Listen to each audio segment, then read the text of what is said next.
Neuro, Pulmo and Center for Surgical Excellence, Sai Deepa Multi-Speciality Hospital, Chandanagar, Hyderabad. Hi, hello, welcome to Cinema Screen. వెండి తెరపై మాయ చేసిన Vijay Devarakonda and Rashmika ఇప్పుడు నిజ జీవితంలోనూ ఒకటయ్యారు. కోట్లాది మంది అభిమానుల నిరీక్షణకు తెరదించుతూ సరికొత్త ప్రయాణాన్ని మొదలుపెట్టిన ఈ జంట నేరుగా దేశ రాజధానిలోనే సందడి చేస్తోంది. ప్రధాని మోదీ నుంచి అమిత్ షా వరకు అందరినీ ఆహ్వానించిన ఈ జంట హంగామా ఇప్పుడు నేషనల్ లెవెల్లో హాట్ టాపిక్ అయింది. నిన్న కేవలం కొద్ది మంది బంధుమిత్రుల సమక్షంలో చాలా ప్రైవేటుగా వీరి పెళ్లి జరిగింది. అయితే ఇక్కడ విశేషం ఏంటో తెలుసా? ఉదయం తెలుగు సంప్రదాయ పద్ధతిలో పెళ్లి చేసుకున్న ఈ జంట సాయంత్రం రష్మిక సొంత ఊరైన కొడవ సంప్రదాయం ప్రకారం మరోసారి పెళ్లి చేసుకుని అందరినీ ఆశ్చర్యపరిచారు. పెళ్లి ముగిసిన వెంటనే ఈ కొత్త జంట శుక్రవారం ఢిల్లీలో ల్యాండ్ అయ్యారు. నేరుగా దేశ ప్రధానమంత్రి నరేంద్ర మోదీని కలిశారు. పెళ్లి తర్వాత మొదటిసారిగా బయట కనిపించిన ఈ జంటను చూసి ఫ్యాన్స్ ఖుషి అవుతున్నారు.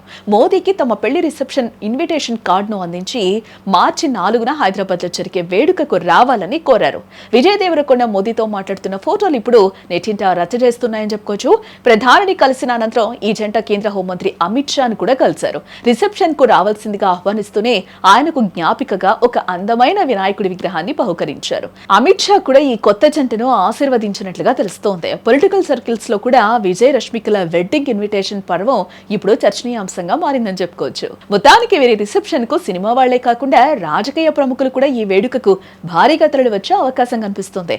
మార్చి 4వ తేదీన హైదరాబాద్ లో జరగనున్న రిసెప్షన్ కోసం భారీ ఏర్పాట్లే జరుగుతున్నాయి.